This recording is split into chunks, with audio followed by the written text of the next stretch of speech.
Assalamualaikum warahmatullahi wabarakatuh. Selamat pagi anak-anak. Selamat berjumpa lagi dengan Pak Sam, Guru SDN Pasir Muncang 1. Next. Proklamasi Kemerdekaan Indonesia. Karena jumlahnya tagnya banyak sekali, anak-anak, kalian permintaan Bapak baca ya. Setelah kalian baca, nanti seperti ini. Kalian membuat ringkasan seperti Bapak. Kita perhatikan ya. Membuat autobiografi tokoh. Contoh Bapak satu. Bapak Insinyur Soekarno lahir di Blitar, Jawa Timur, 6 Juni tahun 1901. Wafat pada tanggal 20 Juni tahun 1970 di makam di Blitar. Pemerintah memberi gelar proklamator pahlawan ya untuk Pak Insinyur Soekarno dan Bung Hatta ya. Oke, next kita lanjut ya. Contohnya termasuk Dr. Andes Muhammad Hatta, lahir di Bukit Tinggi, Sumatera Barat ya, asli Sumatera Barat pada tanggal 12 Agustus 1902. Wafat pada tanggal 14 Maret 1980. Pemerintah memberi gelar sama pahlawan proklamator ya. Ini pada tanggal 1986 dimakamkan di Tanah Kusir, Jakarta. Next, kita lanjut.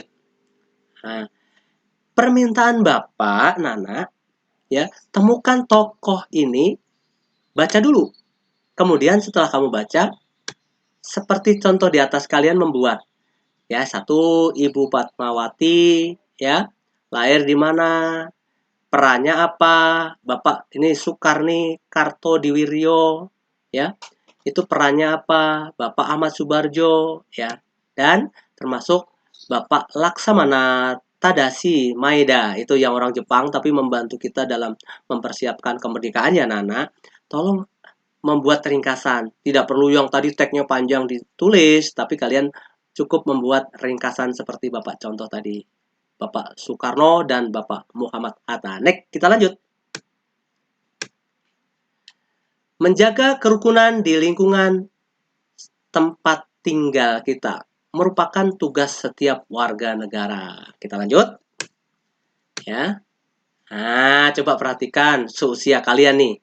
Ada gambar 1A, gambar B, gambar C, gambar D. Amati ya, seksama ya anak-anak ya. Ini gambar A, menurut kamu bagus apa tidak? Ya, perilakunya. Gambar B, perilakunya seperti apa? Gambar C, gambar D. Next, kita lanjut ya. Ya, berdasarkan 4 gambar di atas, jelaskan pemikiran menurut kamu dalam kehidupan sehari-hari. Gambar A itu seperti apa pemikiran menurut kamu? Apa bagus, perlu dicontoh, atau apa ya? Next, kita lanjut. Gambar B, gambar C, gambar D, dan kesimpulannya. Sebutkan apa manfaat kerukunan dalam perbedaan.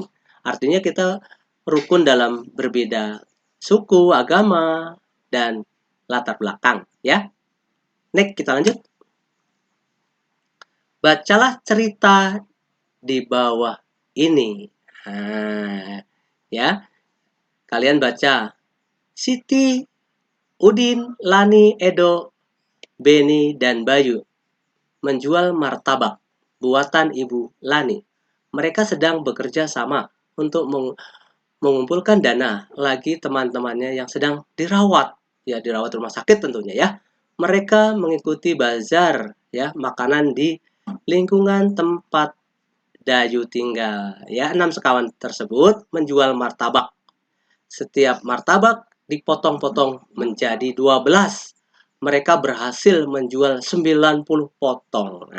Menjadi persoalannya harus yang kita selesaikan ya anak. Berarti yang A, pertanyaannya, berapa martabak yang terjual? Ya, jadi 6 sekawan ya. Yang B, terus berapa martabak yang tersisa? Kemudian persoalan yang kedua, selain martabak, 6 sekawan juga menjual dodol. Rajin sekali ya, Udin dan CS ya. Mereka memiliki ya 5 5/6 dodol. Seluruh dodol dipotong-potong menjadi 6 ya. Potongan yang sama. Berapa pembeli yang akan mendapat 5 potong dodol yang sama? Ya, kita cari tahu ya, anak-anak. Next, kita lanjut. Ya, tadi sudah ada yang jawab, Pak.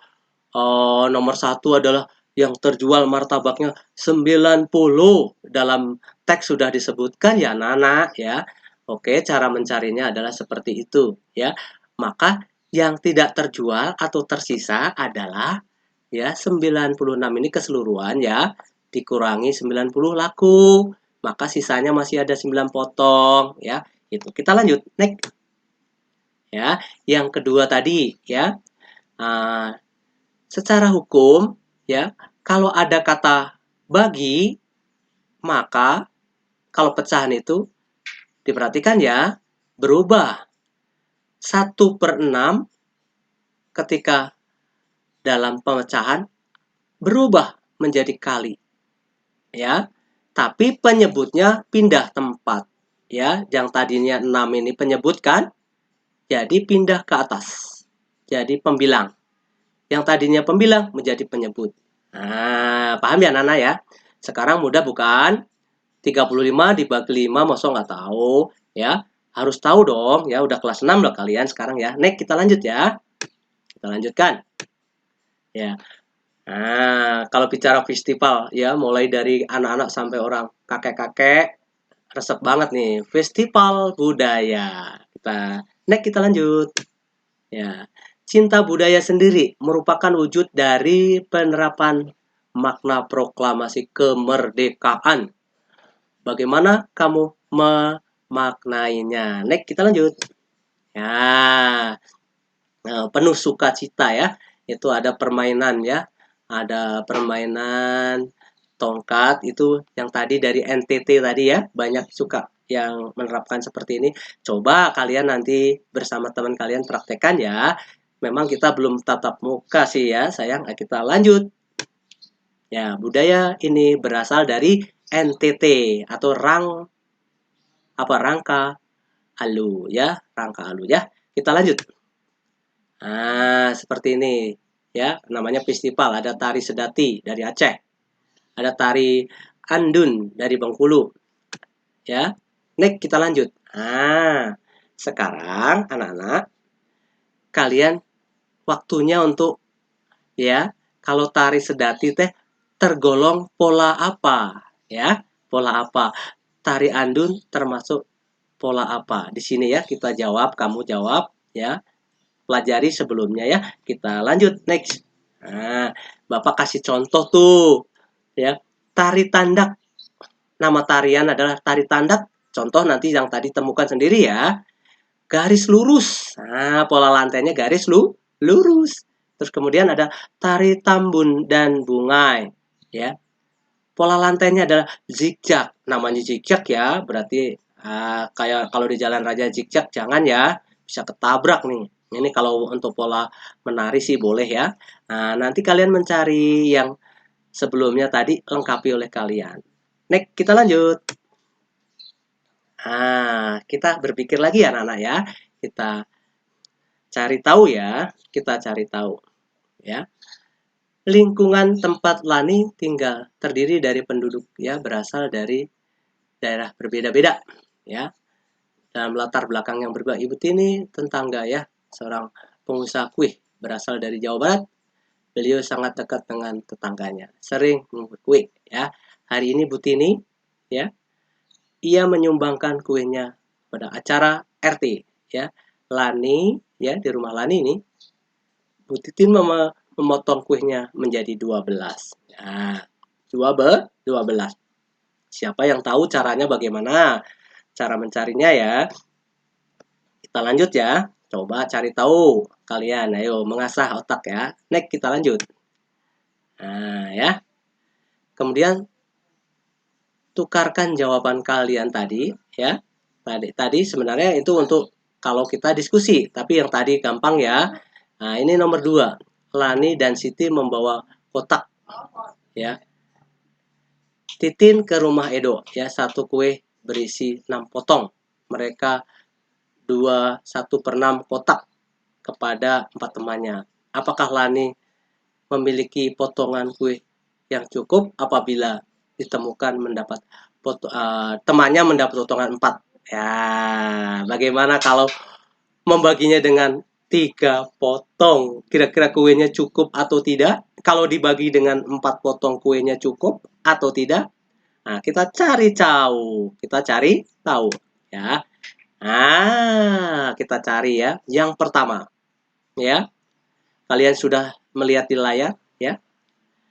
Kita jumlahkan seperti ini, ya.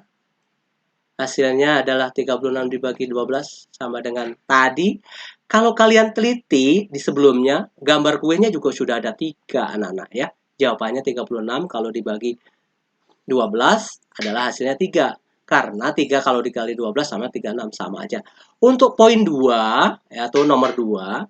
Nah, ini kalau tanda silang begini, menandakan dibagi, anak-anak, ya. 6 dibagi 6, hasilnya 1.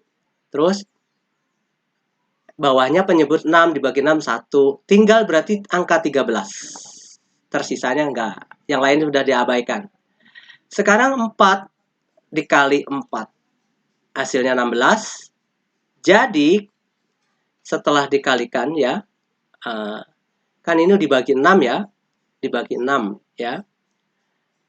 Dibagi 6 hasilnya adalah 16. Makanya kalau dikurangkan 13 ini, dikurang 16, ya. Hasilnya ternyata kalau 4 tidak cukup atau negatif 3, ya. Bagaimana kalau tadi pertanyaannya kalau dipotongnya 3? Nah, sekarang soalnya jadi lain. Ini tetap, ini, ya. Ya, tetap. Akhirnya ini jadi tinggal 13 sama tetap, ya. Kemudian hasilnya setelah 13 ini, lihat nih. Dikurangi 12. Hasilnya sisa 1, ya. Sisa 1. Jadi yang memungkinkan adalah dipotong 3, bukan 4. Kalau 4 kurangnya 3 orang gigit jari tuh, ya. Next, kita lanjut. Demikianlah pembelajaran hari ini, anak-anak. Sampai di sini. Ada yang bertanya? Jika tidak ada pertanyaan, nanti untuk lebih lanjut ada sesi tanya jawab ketika kita berjumpa tatap muka. Saya akhiri. Assalamualaikum warahmatullahi wabarakatuh. Mudah-mudahan bermanfaat dan kalian sehat dan cerdas. Terima kasih. Selamat siang.